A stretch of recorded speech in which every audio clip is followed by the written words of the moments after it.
Na minha tela, né? Sim, já tá Bom, aparecendo, Rafa.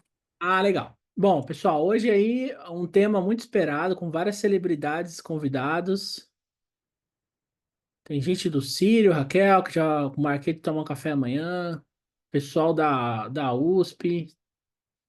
Tem medicina da família, pediatra. Hoje é sucesso. É, Então, uma aula aberta da Liga, né? Sobre a pirâmide da evidência. Raquel, você quer falar a abertura? Acho que a gente pode só contextualizar por que que a gente resolveu falar esse tema, Rafa. Ótimo, por favor. Então, vamos lá? Quem quer falar? Você. Eu? Ué, você que inventou?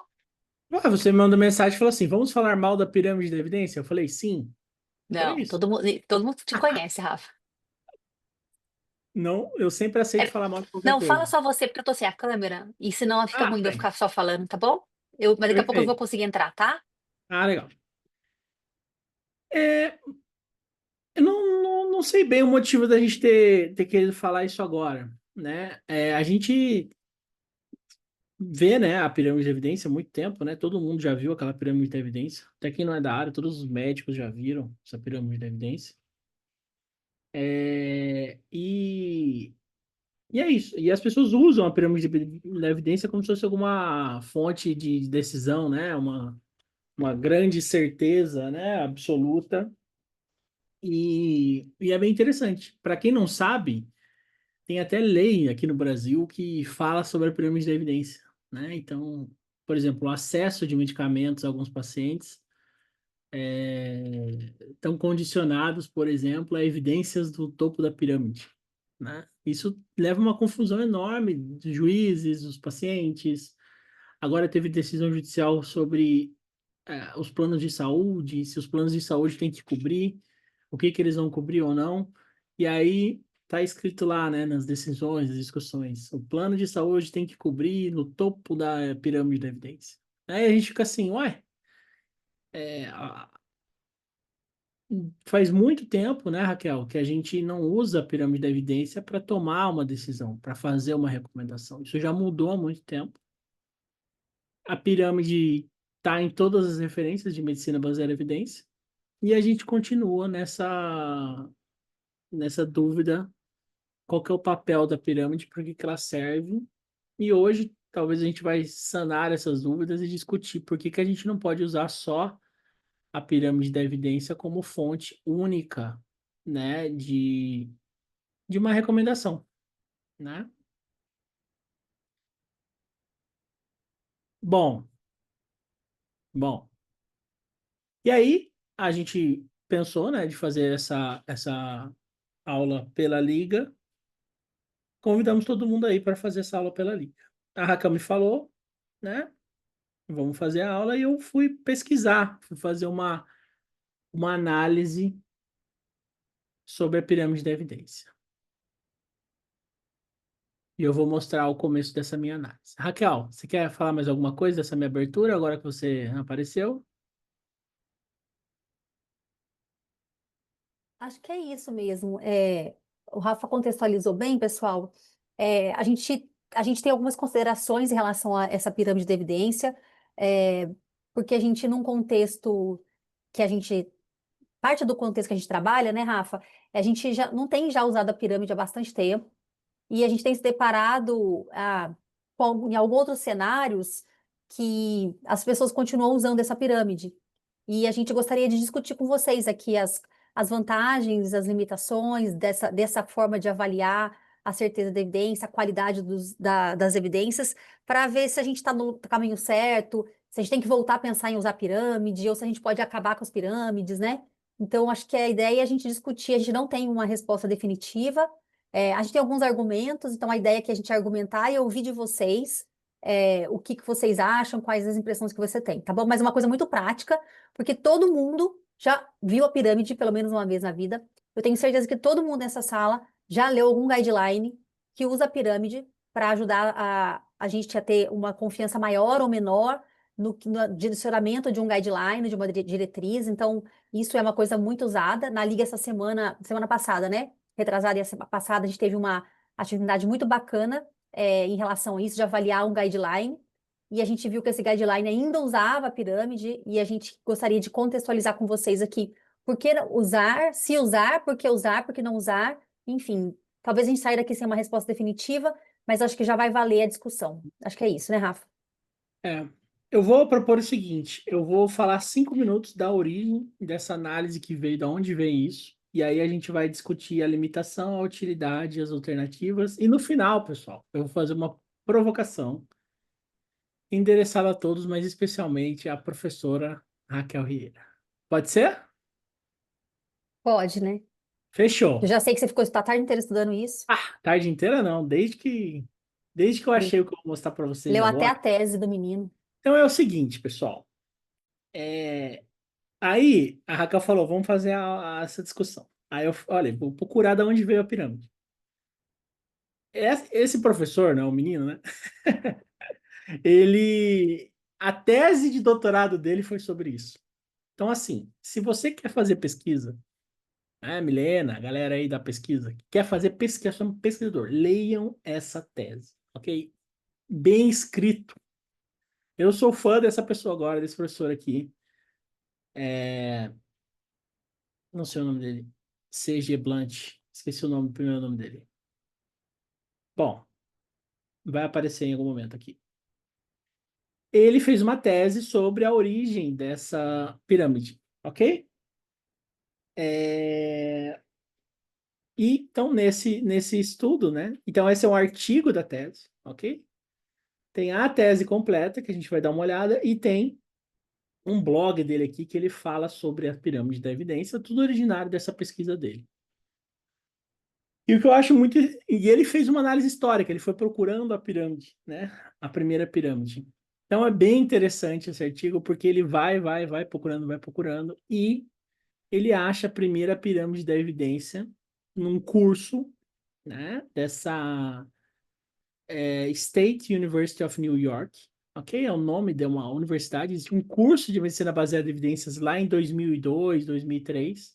Ele acha a, a pirâmide pela primeira vez. Né? E aí ele continua procurando, né? É bem interessante como ele faz. Aí ele manda mensagem para as pessoas desse curso e fala. Aí a pessoa fala: Não, mas quando eu dei esse curso mesmo, tinha uma pirâmide, mas quando eu entrei em 97, já tinha uma pirâmide no material dos cursos antigos da universidade. E aí ele fala: Bom, pelo menos em 97 ele sabe, é o único, a última, né? A aparição, a primeira, né, aparição, o primeiro registro de aparição de uma pirâmide foi no material desse curso em 97, tá? Só para a gente olhar essa pirâmide, né? Então, nessa busca dele, ele encontrou 197 hierarquias de evidência diferentes. O Rafa, dá para aumentar? Dá. Aumentou? Então é Dá. muito interessante, porque ele acha 197 tipos de pirâmides diferentes, ok? Aqui nesse blog, né? Ele tem todas as pirâmides desde sempre, né? E só uma coisa para falar, quando eu estudei isso, né, a primeira vez, eu entendi que o livro do Archibald Cochrane, certo? Ele falava das pirâmides e dessa hierarquia. Eu sempre achei isso. Então, o Cochrane, né, que deu origem à Cochrane Library, quem é da Liga já ouviu muito falar dele. Ele tem um livro, né, que ele fala sobre as evidências. Esse livro aqui é muito importante para medicina baseada em evidências e tudo mais, para a formação do sistema de saúde, né, do Reino Unido. E eu sempre achei que aqui vinha já essa ideia da pirâmide. Mas ele fala que esse livro, o Cochrane, né, esse autor, esse professor aqui, o Blunt, ele argumenta que o Cochrane só fala que os ensaios clínicos são o topo, né, que a gente tem que confiar só no ensaio clínico e que o resto é resto. E ele foi procurando quando surgiu a primeira hierarquização, como a gente enxerga hoje na pirâmide. Então, essa hierarquização veio de um guideline em 1979, que as pessoas fazem, criam lá o 1A, 2B, 2C, 3C.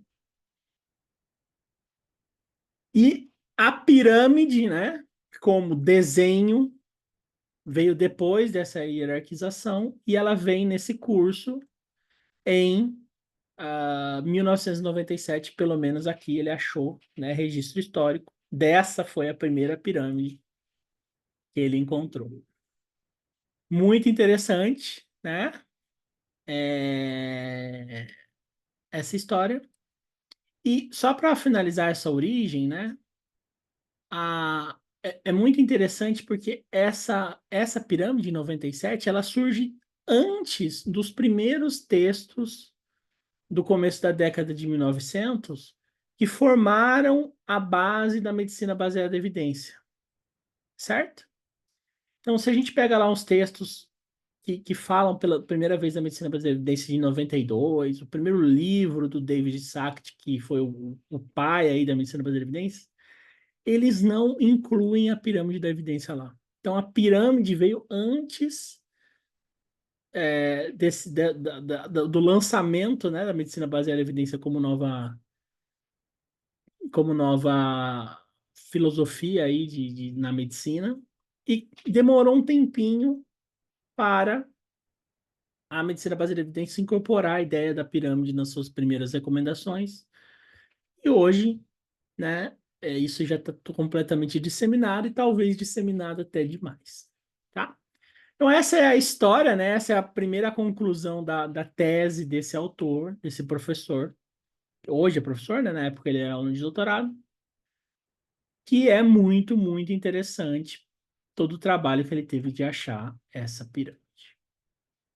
Então a origem está aqui, né? A origem começa com um processo de hierarquização das evidências, antes, inclusive, da criação dessa pirâmide. Essa criação da pirâmide vem muito antes da gente usar a palavra medicina baseada em evidência pela primeira vez.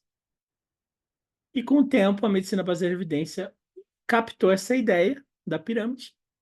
De lá para cá, criou-se 197 versões distintas de hierarquização da evidência, ou seja, 197 alterações dessa pirâmide.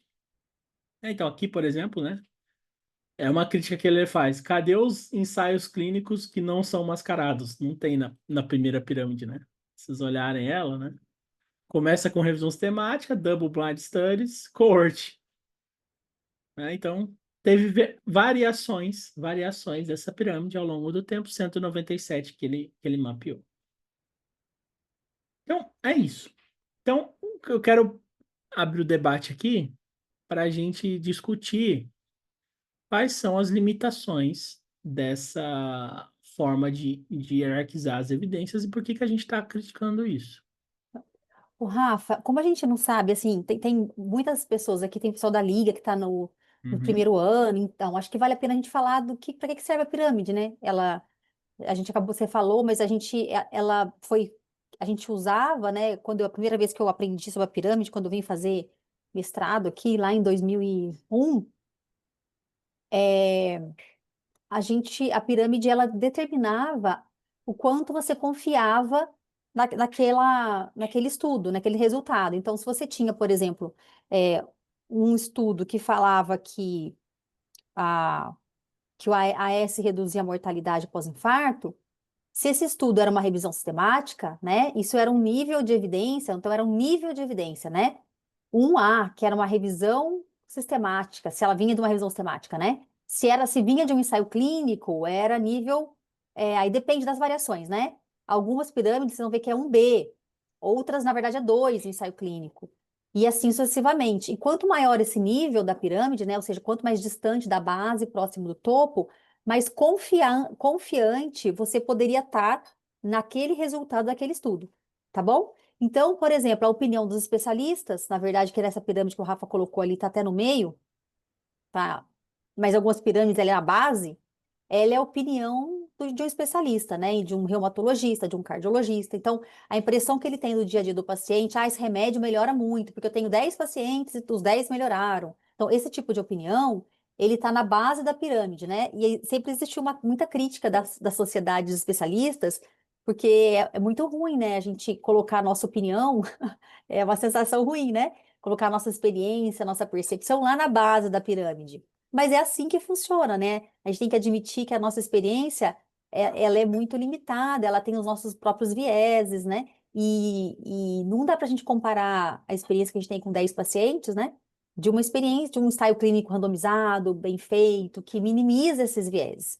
Então, assim, eu costumo falar para minimizar o estresse, né, dos especialistas, que, na verdade, a base da pirâmide é a base de todo conhecimento, né? É a partir da opinião dos especialistas que a gente vai criando os demais estudos e vai subindo na pirâmide. Então, a partir de uma observação da prática do especialista, a gente vai pensar, poxa, será que isso é verdade? Vamos começar a observar, vamos fazer um coorte, ou se não, vamos testar in vitro, vamos ver, e aí a gente vai desenvolvendo pensamento crítico.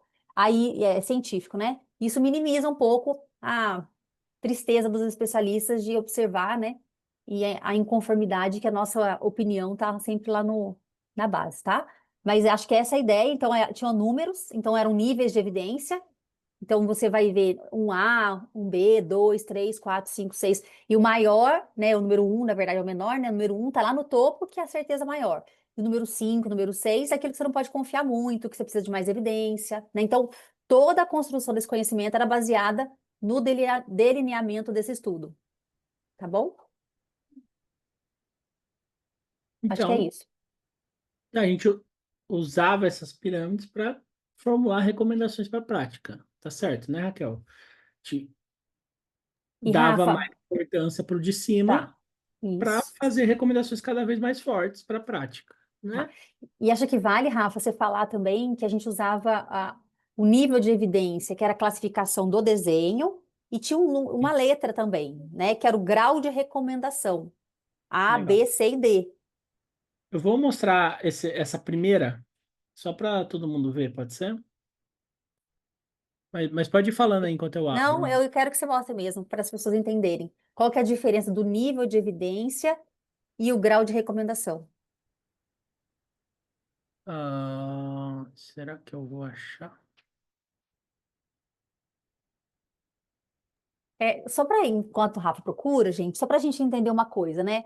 É, a gente tem duas coisas que a gente precisa separar muito bem, e a gente já separava antes e precisa continuar separando, né? Que é o corpo de conhecimento que a gente tem das evidências científicas, e isso é uma coisa, né? As evidências científicas. E a segunda, o aspecto é o que você vai fazer com esse corpo de evidências, que é a tomada de decisão, né?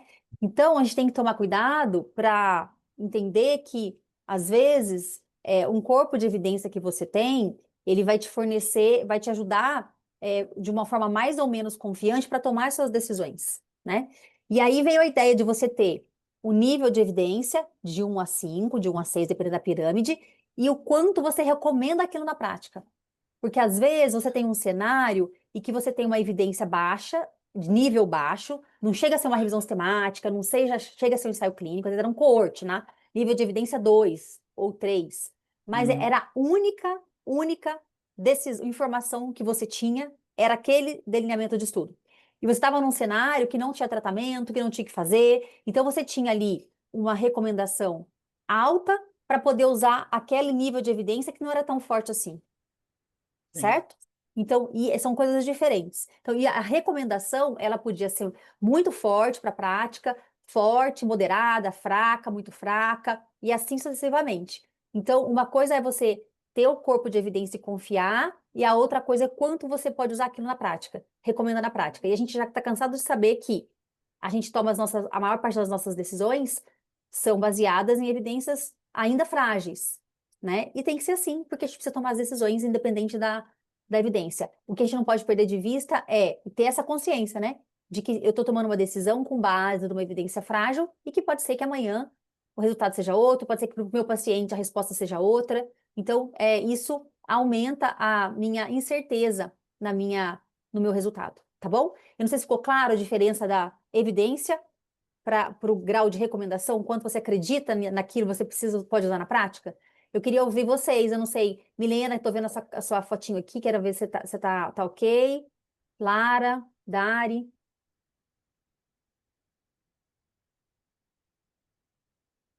meninos da liga, Caio. Porque quem não respondeu, eu vou achar que só ligou a câmera e saiu. Não, perfeito, profa. Tá ficando bem claro. E é legal ter essa perspectiva, assim, e a gente vê muito essa confusão mesmo, né? E é uma coisa interessante também, porque eu achei isso legal que o Rafa falou, né? Que ele identificou lá 197 formas, né, de estratificar, inclusive, lá na pesquisa dele, lá, o pesquisador aí. E a gente vê até hoje, né? Porque às vezes diferentes entidades, né, ou sociedades, quando fazem, por exemplo, as suas diretrizes, elas autonomeiam, né? O que elas chamam de nível de evidência e nível de recomendação. E aí, às vezes, gera confusão, né? Ah, então, isso aqui é uma evidência ou uma recomendação lá, 1A ou 2B. Mas com referência no quê, né? O que que você está levando em consideração? E aí tem diretriz que coloca um sumário na entrada ali, né? Um glossário melhor, explicando o que que eles chamam, e tem uns que pressupõem uma referência, e a gente vê que isso vem mudando bastante, né? Que existem referências distintas, inclusive, né? E que isso foi também se transformando, né? Ao longo do tempo. Uhum. Sim, sim. E aí eu queria ouvir Complementar, assim. vocês. Fala, E é Lara. interessante como muitas diretrizes ainda usam. Enfim, grandes hospitais ainda usam esse modelo antigo.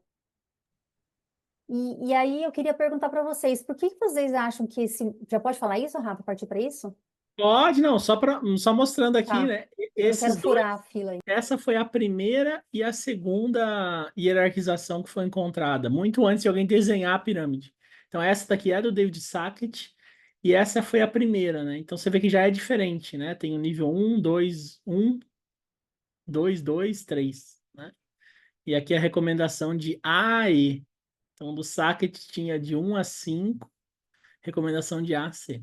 E aqui tem uma lógica, né? Cada um propõe aqui uma lógica para se usar, e é isso. Com o tempo, até hoje, né? As pessoas vão criando variações disso, da cabeça. É. Mas, e aí podemos ir, Raquel. Tá. E acho que independente das variações, né, dessas todas que o Rafa colocou, é importante a gente lembrar que a ideia era a mesma, né?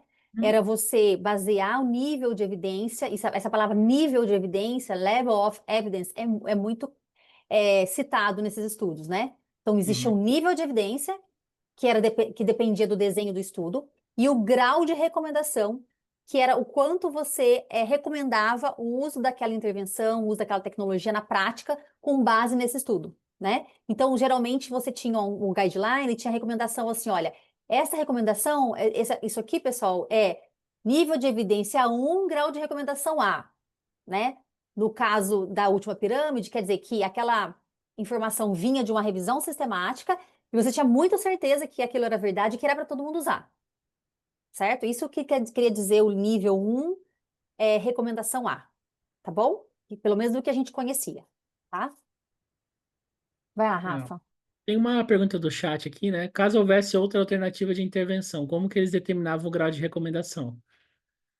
Legal, Mel. Então, assim, vamos supor que tem duas intervenções para a mesma doença. Então, idealmente, o que que eles queriam? Um ensaio clínico que comparasse essas duas intervenções, ok? Então, aí esse ensaio clínico ia falar que a intervenção um é melhor do que a 2.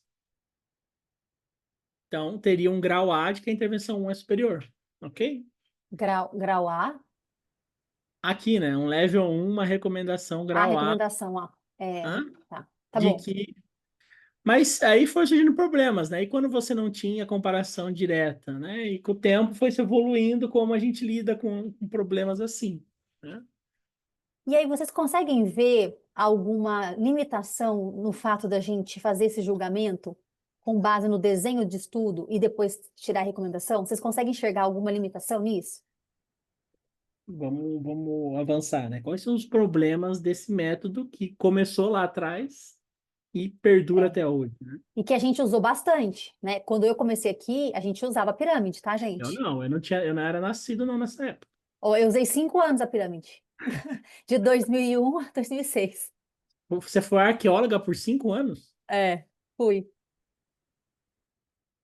O desenho pode ser adequado, mas às vezes a forma como foi conduzido o estudo não é muito bom, né? Pode ter sido um planejamento meio ruim.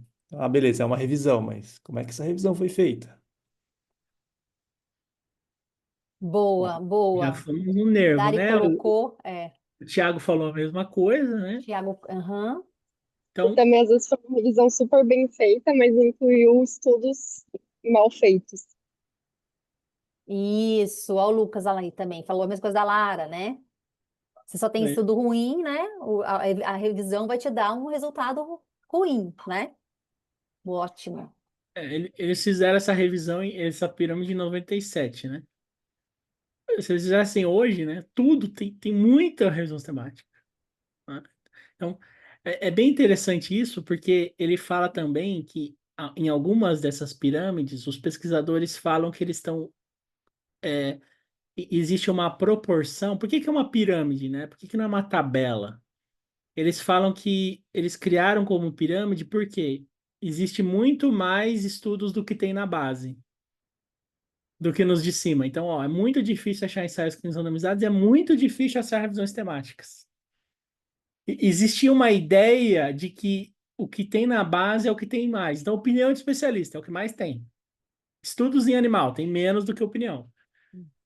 Corte tem menos. Ensaio clínico menos ainda e revisão é uma revisão que vai resolver o problema. Hoje, o que mais tem? Revisões temáticas. Tem mais revisões temáticas do que opinião, certo? Então, já tem uma inversão dessa quantidade de evidência, né, Raquel? Então, tem muita revisão temática. É. E essa Problema. nem é, essa aí nem é a que a gente geralmente usa, né, Rafa? Porque essa daí, o in vitro tá para baixo do opinião. Ó, com certeza, né? Vamos pegar uma Cadê? Pega, pirâmide pega aquela mais. lá. É que aqui está muito pequena. Vamos tentar achar uma Que é a pirâmide mais. última do Hines mesmo, que a gente usou por mais tempo. A do Hines que tem a opinião do especialista Vamos na ver ponta. aqui, né? Seria algo mais parecido com isso, né? Beleza? É, Uma pirâmide. Ah, difícil. Tirar um tem que abrir, print. né? Ah, Tá, então é uma vocês já pirâmide que colocaram tem a opinião na limitações. base, né? É, isso. Mas vocês já colocaram essas limitações, né? Uhum. Que a principal é que a gente vai ter coisas boas e coisas ruins, né? E tinha um outro problema também que acontecia, né, Rafa? É, Como a gente tinha muitas definições, né? Então, todo mundo acabava usando uma coisa com nível de evidência e outra com grau de recomendação. Isso era meio padrão, tá? Mas a definição dos níveis e dos graus era diferente entre diferentes instituições. exato. Então, isso foi o que originou a ideia de a gente tentar padronizar.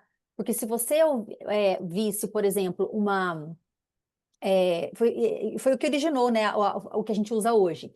Se você visse, por exemplo, uma recomendação da Associação Americana de Cardiologia para uma doença específica, um medicamento específico, e tratamento de uma doença, ela falava que era grau de recomendação 1, era nível 1, recomendação B.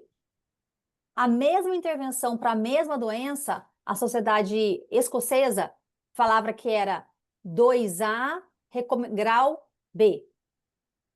E Pois às é. vezes eles inclusive trocavam, colocava nível A, grau 1. Olha só, né? Então, e aí isso causava um desconforto em quem ia tomar a decisão, porque eles não estavam nem conseguindo ver se os guidelines estavam dizendo a mesma coisa, ou se eles estavam dizendo coisas diferentes, né? Porque eles podiam até estar dizendo a mesma coisa, mas como a classificação era diferente, isso causava uma certa confusão no usuário da informação, né? Nos médicos, nos profissionais da saúde. Então, isso era muito ruim, sempre foi muito ruim. Então, assim, Raquel, hoje, né, na Liga, pessoal, hoje teve atividade da Liga, quem é de fora, né? E a gente estava avaliando a qualidade de uma diretriz clínica, um guideline. E aí é muito ruim a diretriz. E aí uma das recomendações, eu não sei se quem era do grupo estava aqui, mas assim, a recomendação do guideline, a evidência que embasou aquela recomendação era um outro guideline, certo? E aí o outro guideline falava que a evidência era um C. E o guideline que a gente estava avaliando falou que, bom, a evidência é um C do outro guideline alta qualidade.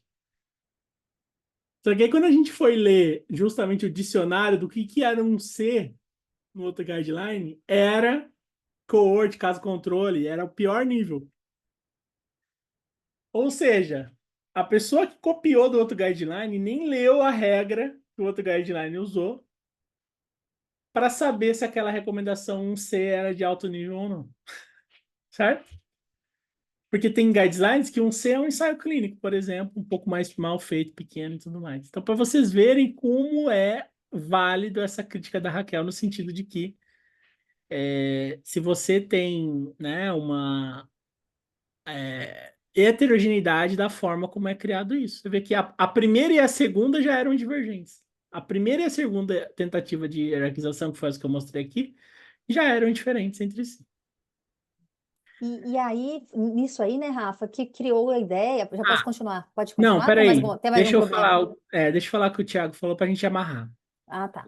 A gente falou de 2 pontos, né? O primeiro ponto é o fato de que, bom, eu posso ter uma revisão sistemática ruim, eu posso ter um ensaio clínico ruim, certo? Então, esse autor, né, o Blunt, ele fala que o primeiro grande problema da pirâmide da evidência é você não permitir o condicionamento dessas categorias. O que é o condicionamento dessas categorias? Você está atribuindo a qualidade só à natureza do desenho de estudo. Mas existe um condicionamento. Bom, se essa revisão sistemática for ruim, não está no topo da pirâmide. Então, a pirâmide, ela não permite condicionar a qualidade dos estudos, por exemplo. Não permite condicionar o tamanho dos estudos. Então, eu tenho um ensaio clínico randomizado com 2 pessoas. Ele está no topo da pirâmide? Não, porque não existe nessa pirâmide como condicionar a qualidade dessa evidência. Beleza? Essa categorização. E um outro problema dessa pirâmide, que é o que o Thiago, em parte, trouxe aqui no chat, é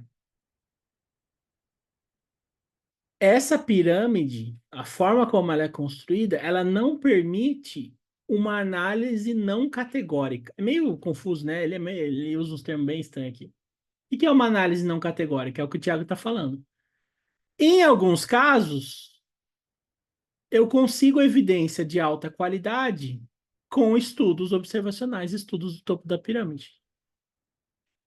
Então, a gente sabe disso. Né? A gente sabe, por exemplo, eu não preciso de ensaio clínico randomizado para saber se que o paraquedas funciona. Né? Aquela velha piada.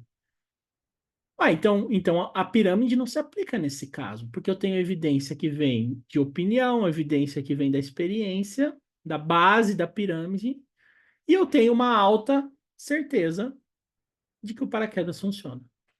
Então, a pirâmide, ela primeiro não permite eu detalhar o delineamento dos estudos, a qualidade, o tamanho desses estudos, ela fixa isso, né, como se só existiu o estudo, existiu, e ela não permite eu alterar essa ordem, né, fazer uma transição. Tem casos que eu vou ter evidência alta, mesmo não tendo estudos do topo da pirâmide. O Thiago trouxe outro caso aqui do tabagismo do câncer do pulmão. Há hoje na literatura uma grande certeza que tabagismo causa câncer de pulmão. E a gente não tem estudos do topo da pirâmide. E como que a gente tem alta certeza? Não foi da pirâmide que veio isso.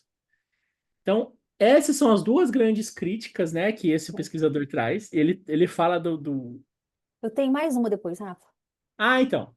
Tá bom. Ele fala da a maldição da pirâmide, né?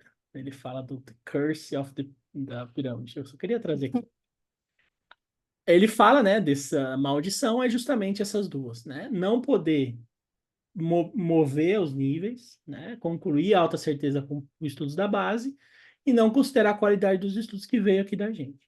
Ele não traz, né, pelo menos nesse artigo aqui, a questão da heterogeneidade das recomendações, né? Apesar de que esse é o resultado principal dele, né? Então, eu acho que indiretamente ele traz o problema de você ter 179 pirâmides e com essas atribuições os níveis de recomendação diferentes. Então, essas são as 3 principais problemas que eu entendo. A Raquel tem outro? Vamos ver. Eu fiquei pensando que, eu lembro agora, me deu uma lembrança aqui de 20 anos atrás, Hum? que em algum momento a gente tinha uma pirâmide para cada tipo de pergunta, Sim. né? Isso, Então, isso. a gente tinha, assim, para perguntas de intervenção, essa pirâmide clássica, que colocava o ensaio clínico lá em cima, né? E depois as revisões temáticas em cima dos ensaios clínicos. Mas quando a gente, por exemplo, quando a gente tem uma pergunta sobre um fator de exposição, por exemplo, um fator de risco, que talvez a gente nunca vai ter um ensaio clínico porque aquilo é antiético e a gente vai ficar só nos estudos observacionais.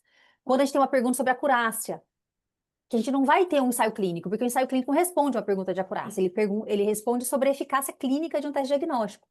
Então, assim, cadê o estudo de acurácia na pirâmide?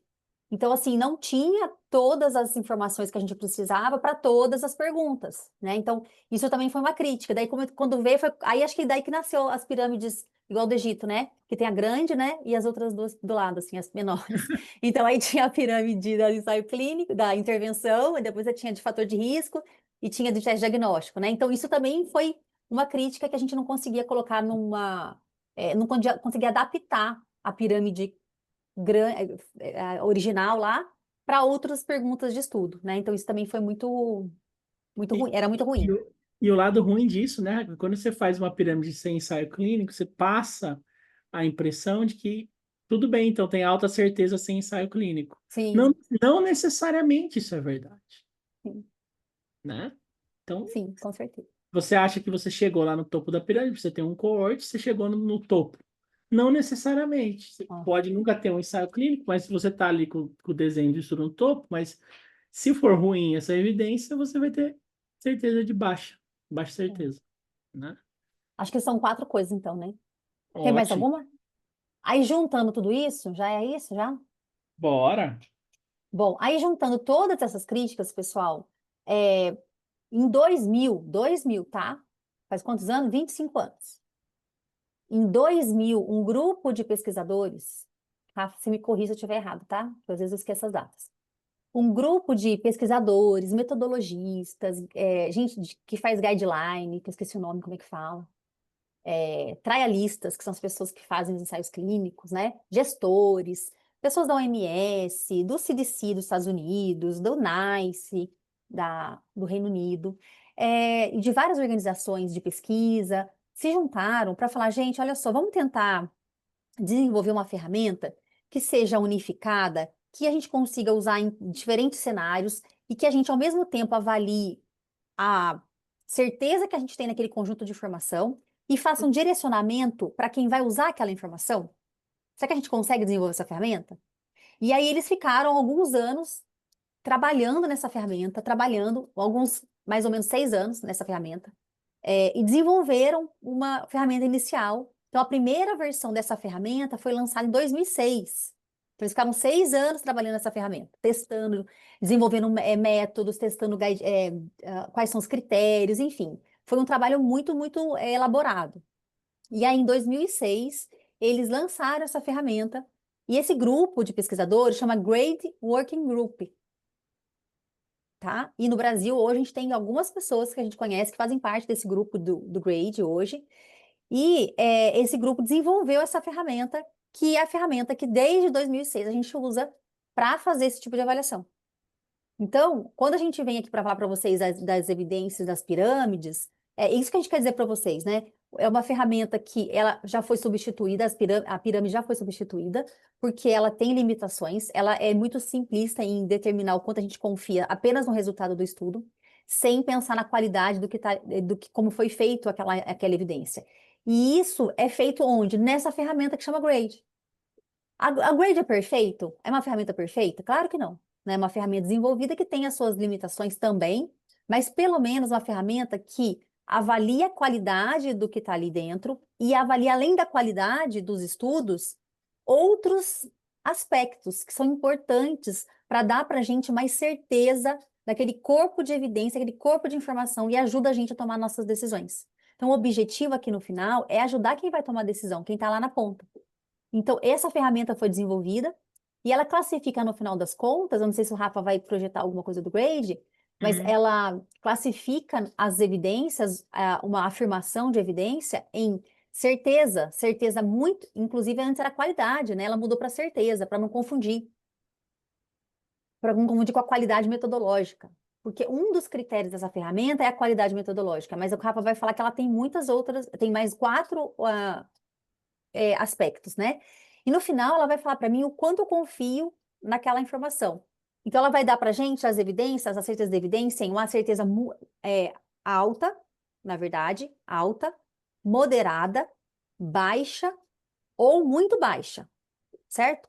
Rafa, se uma revisão sistemática diz pra gente que existe uma alta certeza que cannabis reduz o número de epilepsia, de crises epiléticas em crianças com epilepsia refratária, o que que isso quer dizer? Isso quer dizer que a gente está muito confiante que aquele efeito que a revisão sistemática está me dando para aquele desfecho é verdade e que estudos futuros provavelmente não vão mudar muito aquela estimativa. Então, eu estou bem confiante, estou certo de que existe um efeito, o efeito é próximo do tamanho do efeito que a meta-análise da revisão lá está me mostrando, e eu vou confiar naquele efeito, eu vou agir como se aquilo lá fosse muito próximo da verdade. Isso é o extremo de cima, a alta certeza. E se essa revisão sistemática, Rafa, me dizer que tem muito, eu tenho uma certeza muito baixa de que o uso de cannabis para crianças com epilepsia refratária não altera a qualidade de vida. Certeza muito baixa. Se De, mostrar isso. de maneira prática, é como se a gente não soubesse nada sobre o efeito da cannabis na qualidade de vida dessas crianças, certo? Então, uma evidência de certeza muito baixa é, olha, a gente olhou os estudos, a gente avaliou toda essa evidência, mas infelizmente ela tinha limitações, ela é tão problemática que eu não consigo tomar em conclusão nenhuma. Então, qualquer estudo futuro pode mudar radicalmente o que a gente sabe. Então, um grade de certeza muito baixa significa que eu estou num nível de incerteza muito grande e eu vou ter que tomar minha decisão assumindo que eu não sei nada, não sei muito sobre essa intervenção. E o intermediário, se a gente tiver uma certeza moderada ou baixa sobre algum efeito do cannabis para essas crianças? Ótimo. Então, aí o grade ele vai subindo, né? A certeza pode de muito baixa para baixa, de baixa para moderada. Quanto mais eu vou subindo ali, mais confiante eu tô. Então, hoje, né, a gente usa a Raquel e a Sinara, né? São as culpadas pela essa tradução, né? Então, a gente usa alguns modificadores nessa nossa fala, né? Então, quando a gente tem uma certeza baixa da evidência, a gente fala que a intervenção pode funcionar, por exemplo. A gente usa o pode, né? Que é esse uso pode? Bom, eu estou confiante pelo menos nessa direção desse efeito, né? Eu posso começar a aceitar essa direção do efeito. Quando eu tenho evidência de moderada certeza, eu já mudo para provavelmente funciona. Provavelmente eu estou certo dessa estimativa. Então, estudos futuros não vão mudar a direção desse efeito, talvez eles mudem o tamanho desse efeito, né? E aí eu chego no alto que eu estou certo da direção e do tamanho desse efeito, né? Então, tem essas duas categorias intermediárias, do pode funcionar, por exemplo, eu acredito nessa evidência, mas é baixa certeza, pode, né? Estudos futuros podem mudar essa certeza da evidência. Provavelmente, que é o moderado, eu já estou mais certo daquilo, eu já estou cada vez mais confiante. E eu duvido que estudos futuros vão mudar a direção desse efeito, por exemplo, E, né? Rafa, o que faz a gente confiar mais ou menos? A gente já entendeu que só o desenho de estudo não é suficiente, certo? Então, Correto. o que faz, pessoal, o que que vocês acham? Eu quero ver vocês, para a gente não ficar falando sozinho. O que Legal. vocês acham, o que faria vocês acreditarem mais ou menos quando eu falo para vocês que cannabis reduz a frequência de epilepsia, de crises epiléticas em crianças com epilepsia refratária? Eu vou falar para vocês, gente, é o seguinte, ó, tem uma revisão sistemática feita pelo professor Rafael e time, e é uma revisão sistemática muito bem feita, já afirmo para vocês. E essa revisão sistemática mapeou todos os ensaios clínicos que existem sobre isso. E no final, o professor Rafael e o time dele concluíram que existe uma redução do número de crises quando você usa cannabis, quando você compara com o tratamento convencional. O que faria vocês acreditarem mais ou menos nessa informação?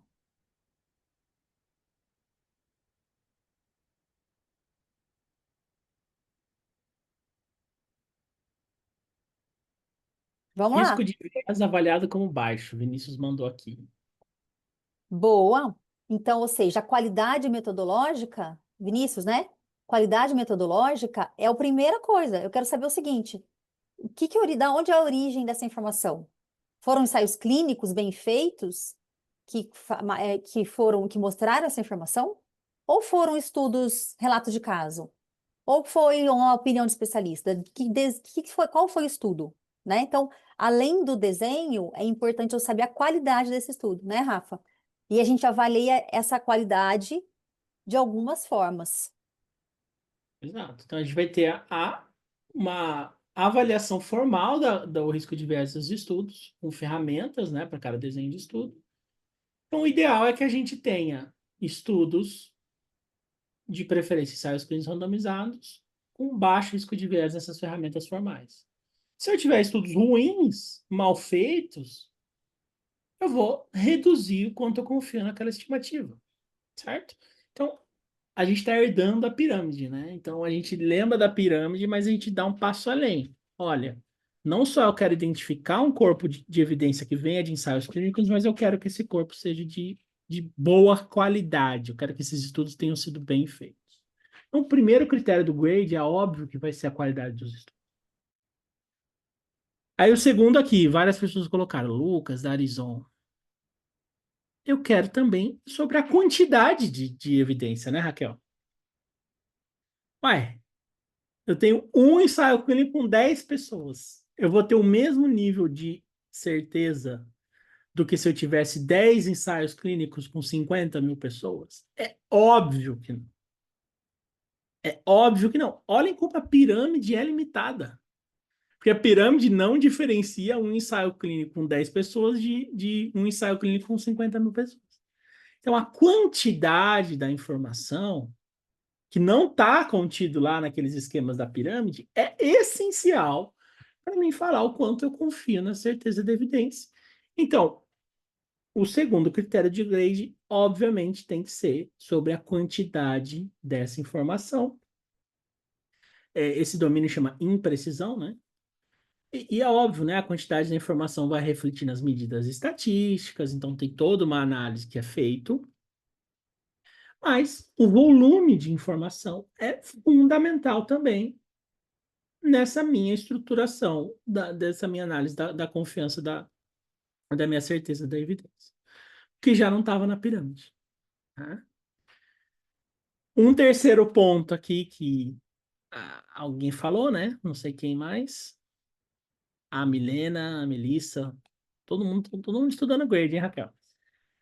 É justamente a consistência dos estudos, pessoal. Isso também não está na pirâmide. Então, é muito diferente eu ter 10 ensaios clínicos que apontam para a mesma direção, que falam que a intervenção funciona, do que eu ter 2 ensaios clínicos, eu já tenho menos informação, e o pior, um ensaio clínico fala que a intervenção é boa e outro ensaio clínico fala que é ruim. Se eu tenho inconsistência no resultado dos estudos, eu vou ficar perdido. Eu vou reduzir a minha certeza.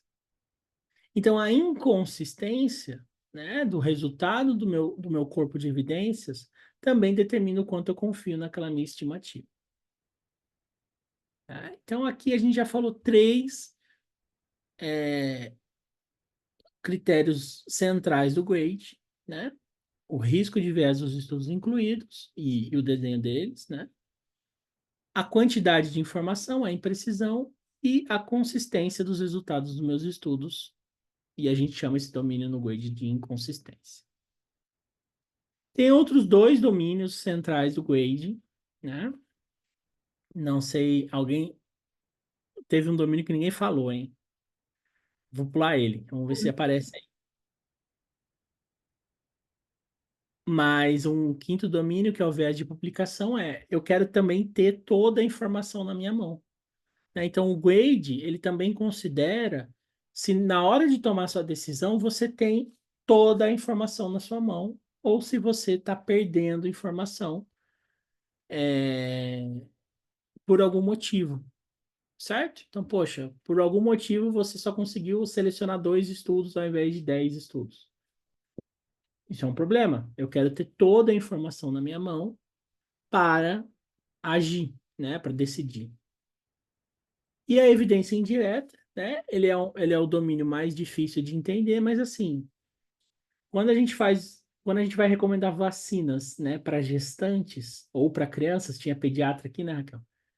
é mais difícil da gente recomendar. A gente tem menos segurança, né, de recomendar e, ó, paracetamol, recomendar paracetamol para gestante. Por que que a gente tem mais dificuldade de aceitar uma intervenção para uma gestante do que uma pessoa que não é gestante? Porque os estudos não são feitos exatamente na minha população, né? Então, o fato do meu estudo não ser exatamente da minha população adiciona o que a gente chama de evidência indireta, certo? Então, isso dificulta a minha certeza da evidência para aquela população que eu estou adicionando. Isso também não está na pirâmide da evidência, é uma crítica muito forte do autor lá da tese do Blunt, que fala que a pirâmide ignora isso, e isso está incorporado no grade, tá? Então, se eu puder criticar, né, o meu novo ídolo, que é o autor dessa tese, ele não entende direito o domínio evidências indiretas no grade, pelo menos na minha leitura da tese dele, né? Ele critica o grade, mas o grade considera evidências indiretas, coisa que a pirâmide não faz. Eu acho que ele não entendeu direito esse domínio, pelo menos eu estou discordando dele aqui. Então, o grade, pessoal, é uma ferramenta muito mais complexa que não só veio para resolver vários problemas da pirâmide da evidência, no sentido de que a pirâmide era muito limitada, mas ele veio formalizar essa avaliação, considerando vários aspectos, e não só o desenho de estudo. Ele dá uma padronização da forma de pegar essas recomendações e transformar essas evidências, né, essa certeza, e transformar numa recomendação. E hoje, muitas e muitas sociedades já usam o grade, né? Desde muito tempo atrás. Então, o grade aqui, né? Esses são os 5 domínios principais: limitações dos estudos, inconsistência, evidências diretas, imprecisão e o viés de publicação. E aqui, né? Eu vou deixar aqui, enquanto a gente vai discutindo, aquela interpretação que a Raquel pediu para mim, tá? Então, a gente pega as evidências, avalia esses 5 domínios principais e vamos reduzindo a certeza da evidência para chegar em um desses 4 níveis de certeza da evidência. E com base neles eu vou fazer a minha recomendação de forma padronizada. Então eu não vou recomendar assim, olha, essa evidência veio de ensaios clínicos, essa evidência veio de coortes. Não, quando eu for fazer minha recomendação, eu vou falar, olha, eu avaliei tudo, eu considerei tudo, e eu cheguei numa certeza de alta certeza, de moderada certeza. Tá? Então, fala, Raquel. Não, então, gente, é só para a gente entender agora e mais ou menos caminhando para o final, certo, Rafa? Caminhando para o final, né? Sim, Tá. com certeza. Que a gente não usa mais a classificação do nível de evidência pelo desenho do estudo, tá? Uhum. Por tudo que a gente já falou aqui, pelas limitações, porque a gente já entendeu, quer dizer, a gente sempre entendeu, mas demorou para cair na real de que usar só o desenho de estudo, isso você acaba superestimando, né, a certeza que você tem naquela informação, claro, né? Porque tem mais estudos ruins do que bons, então é óbvio que a gente vai estar superestimando a qualidade. E que existe uma outra ferramenta que não é que a gente vai ficar órfão, não vai saber como usar. Já existe uma ferramenta que é usada e tem sido usada por todas as instituições que vocês conhecem, a OMS, OPAS, Ministério da Saúde do Brasil, enfim, todas as organizações, mas Cochrane, que adotaram essa ferramenta que chama Grade. Então, Uhum. hoje, tá? E detalhe, gente, o Grade, ele tem um grade específico para você fazer no final de uma revisão sistemática. Quem faz o grade não é nós que estamos lendo a revisão, não, tá? Os autores de uma revisão sistemática, no final, fazem o grade e falam: olha, para isso aqui a gente tem uma certeza alta, para isso a gente tem uma certeza baixa. Então, isso é uma função do autor da revisão, tá bom? E existe também o grade que a gente faz no contexto de um guideline, ele é um pouquinho diferente. Então, existem algumas adaptações do grade, umas variações, né, do grade de acordo com onde a gente está usando ele, tá? O que não pode hoje é a gente desconhecer que essa ferramenta existe. A gente precisa saber que ela existe. A gente precisa saber que quando a gente vê um guideline da nossa sociedade, uma diretriz da nossa sociedade, que seja um consenso, que usa ainda nível de evidência, né? Isso chama a atenção da gente de algumas sinais de alerta, né? Pontos de alerta. Primeiro é será que eles realmente isso é útil para mim, né? E está mostrando realmente o quanto eu posso acreditar nessa informação, já que eu já sei que isso provavelmente superestima a qualidade daquela informação, a certeza que eu tenho, porque está baseado só no desenho de estudo. Então, é questionar, será que está sendo útil? Segunda pergunta para a gente se questionar, porque daqui a pouco, quem vai estar construindo esses guidelines são vocês, né? E aí eu me pergunto, será que essas pessoas que estão envolvidas na elaboração do guideline, elas estão preparadas para fazer isso? E é uma crítica grande, dura, né, gente? E eu tô falando isso uma crítica, eu sou especialista também, e isso é uma crítica dura. Da gente ver que talvez a sociedade que guia as nossas condutas, né, na prática, talvez ela não esteja, e aí provavelmente pode ser intencional ou não intencional, né? Não está preparada do ponto de vista metodológico para elaborar guidelines que realmente estão alinhados às melhores práticas da saúde baseada em evidências, né? Pode estar realmente alinhada com os melhores especialistas, mas talvez está faltando ali alguém que saiba que a pirâmide a gente já não usa há 21 anos, né? 21 não, deu quanto? A gente já conta?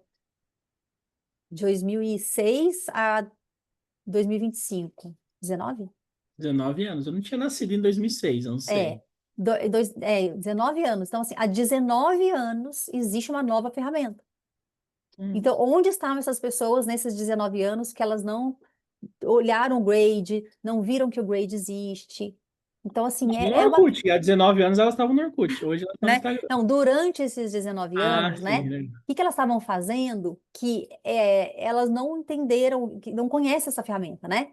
E isso é preocupante, porque imagina um cirurgião que não está atualizado com a cirurgia, as técnicas cirúrgicas para tratar apendicite, né? Ou que usa uma ferramenta, né, que usava lá no século passado. Então, a gente não vai acreditar nesse cirurgião, certo? Isso. Então, me preocupa um pouco isso, me preocupa de verdade, né? Como que esses guidelines. E às vezes, quem está lá na ponta, pessoal, às vezes quem não está em grandes centros, quem não está no serviço acadêmico, a base para eles tomar decisão é o guideline da sociedade. Então, a gente tem que ser crítico, infelizmente, não só com os ensaios clínicos, não só com as revisões temáticas, né? Mas tem que ter um Sim. olhar crítico, mas sempre construtivo para esses guidelines, tá bom? E o pior, né, Raquel, é que isso está extrapolando a medicina, né? A gente está chegando num tomador de decisão judicial, numa questão de convênio, que as pessoas estão começando a usar as evidências. Parece que a gente está. Há 20 anos atrás, a gente percebeu as falhas óbvias desse sistema, tá? Dessa pirâmide. E agora, outros tomadores de decisão fora da medicina estão usando essa pirâmide, essa É, coisa que está distorcida há 20 anos é. atrás. Então, a Porque gente tá, para. avançou numa gravidade disso muito ruim. É. E aí, Raquel, pode falar. Não, é Eu ia. porque estou falando para vocês, né, que são da área da saúde, é fácil eu falar é fácil assim, faz sentido eu falar para vocês que, olha, gente, a gente baseou durante muitos anos só nos desenhos. Agora a gente tem que olhar, verdade, ó, não foi nem um pouco difícil todo mundo aqui desse grupo colocar as razões ali no chat. Mas imaginem vocês que a gente está explicando isso para alguém que não é da área da saúde, às vezes para paciente, às vezes para gestores, né? Às vezes para magistrados. Quando a gente começa a explicar isso para eles, é mais difícil essa compreensão. Então, assim, quando eles aprendem uma coisa, alguém fala para eles, usa a pirâmide da evidência hoje, a gente tem que desconstruir esse conhecimento, né? E construir um outro conhecimento. Então, isso atrapalha a tomada de decisão, né? Então, a gente precisa ficar muito de olho nisso porque isso prejudica a comunicação, inclusive, né? A Sim. comunicação, tá? Ó, e aí, para a gente encerrar, uma pergunta bombástica para a gente responder o Bernardo. Raquel, vamos acabar com as pirâmides? Vamos enterrá-las? Vamos voltar à areia no Egito? Vamos. Eu vou falar uma coisa para você. Eu já enterrei faz tempo. Na Ixi, minha, na minha prática. Na minha prática, né? então, vamos Tá? Na acabar. minha prática como No medicina, de seu medicina livro tem veterinária. a pirâmide, tá? No seu livro tem a pirâmide. Vou expor Ela é aqui. histórica, né? Então, ela faz parte da história da MBE e ela não, mas na prática a gente não usa mais ela, né? Mas ela existe, tanto é que a gente está falando dela aqui, né? Para mim, ela tem que ficar na história, né? Ela tem que ficar na história Vamos para a gente enterrar ela de contar essa vez. história, né? E pode ser, pessoal, que daqui a 10 anos a gente esteja aqui, o Rafa vai me chamar de novo para falar, eu acho, e falando que existe uma outra ferramenta, que o Grade evoluiu, que não é mais o Grade, é uma outra ferramenta mais interessante, que é mais, talvez, mais confortável de usar, enfim, que considera outras coisas, tá? E tomara que isso aconteça, né? Quer dizer que a gente está evoluindo nesse sentido. Eu não vejo nenhum problema de aprender uma ferramenta nova, desde que ela seja Uhum. validada, seja testada, que faça sentido, né? Nenhum problema. E também não teria nenhum problema em usar uma ferramenta antiga, desde que ela se mantivesse atual e cumprisse o papel dela, tá bom? Não tem nada contra a gente velha, quando é nada velho. Tem etarismo. Bernardo, essa é a sua conclusão, né? O Bernardo fala assim: o correto seria então usar a pirâmide só como norteador inicial, né? E depois fazer uma análise criteriosa usando o grade, né? Depois lê a tese, né? Ele discute isso, né? Ele fala do papel da pirâmide como uma heurística, né? O que é uma heurística? Heurística é um atalho, é uma simplificação. Então, a gente sempre chegou à pirâmide assim, né, Raquel? Ela é uma simplificação de um processo complexo, né? Ela funciona em muitos casos. É óbvio que se eu tenho ensaios clínicos bons, né? Eu tenho informação suficiente, é óbvio que a evidência vai estar sempre acima, né? É muito mais provável que eu tenha evidência alta certeza quando eu tenho ensaios clínicos. Então, ela é uma simplificação. O problema, Bernardo, isso também não está muito bem discutido na tese, mas assim, aliás, isso está discutido, perdão. A gente não quer mais essa simplificação. A gente quer que os guidelines façam uma análise bem criteriosa das evidências e ensina para os profissionais da saúde, para o tomador de decisão, a usarem os guidelines, né? Porque o grade evoluiu, né? Aumentou a complexidade, não é mais uma heurística, não é mais uma simplificação boba, mas, então, a responsabilidade de aplicar o grade passa para quem faz as recomendações. E a gente ensina as pessoas a encontrarem recomendações que elas vão confiar, como a gente fez na Liga hoje. Aquela que a gente avaliou na Liga não confia, porque essa pessoa nem a pirâmide da evidência ela usou. Imagina o grade, ok? Bom, então é isso. Leiam a tese critica o grade também, né? O grade não é uma ferramenta perfeita, tem vários problemas, tem uma herança da pirâmide da evidência no grade, mas eu gosto de falar mal do grade também, né, Raquel? Mas a verdade é que o grade é de longe o melhor sistema que a gente tem hoje para fazer recomendações e avaliar a certeza da evidência. Por enquanto estamos com o grade, fechados com o grade. Certo? Pessoal, muito obrigado a todo mundo aí que entrou, muita gente. Menos pirâmide, mais grade. Pessoal de fora, sejam sempre bem-vindos. Agradecer a Raquel e passar a palavra para ela encerrar. Eu só quero agradecer, pessoal, a disponibilidade de vocês estarem aqui. Para a gente é muito legal ter essa oportunidade de discutir com aqui, o pessoal da Liga, aqui os alunos da Liga, e todo mundo que é de fora vai ser sempre muito bem-vindo, tá bom? E se vocês quiserem sugerir temas, né, Rafa, encontra a gente no Instagram da Liga, né? Manda mensagem lá, a gente sugere temas, a gente traz aqui para vocês. Vai ser muito bacana a gente poder deixar isso de uma forma contínua e, assim, a ideia é que seja informal mesmo. A gente não quer dar aula, a gente não quer preparar material, a gente quer trazer a discussão. E quanto mais vocês discutirem, quanto mais vocês participarem, mais legal vai ficar. Então, fiquem à vontade, não tem pergunta boba, não tem pergunta idiota, tudo é importante, todas as perguntas são importantes. E espero que vocês tenham gostado, né, Rafa? Para a gente é sempre muito legal estar aqui. É um momento que a gente gosta bastante de fazer, e o Rafa, principalmente. É uma ideia dele estar aqui, né? E eu acho que a gente vai conseguir fazer isso mais vezes, tá bom? Muito obrigada por estarem com a gente. Falou, galera. Tchau. Tchau, tchau, pessoal. Obrigado.